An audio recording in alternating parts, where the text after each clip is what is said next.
was a Sunday night. I was up in New York.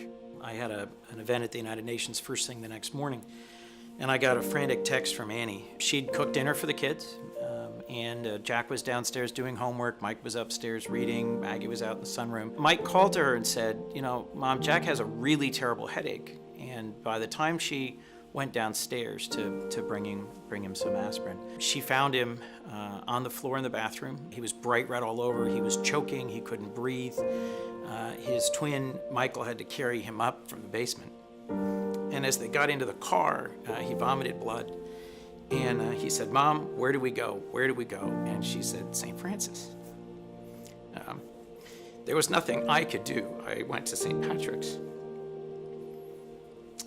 and was relieved to get a text half an hour later that they went straight to the St. Francis ER. They were seen immediately. They were able to stabilize him and respond to what was a histamine toxicity episode, we're told. But that was very frightening and potentially life-threatening. Annie had the confidence to take them to St. Francis and the certainty that they would be well cared for there, because that's also where they were born. We had a very tough pregnancy with the twins.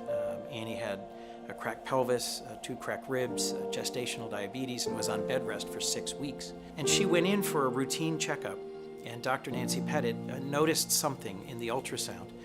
And, you know, maybe in a busier hospital, they wouldn't have taken the time or been as attentive. Maybe the nurses wouldn't have been as tuned into what was going on. But they asked my wife to stay, and they did some additional tests.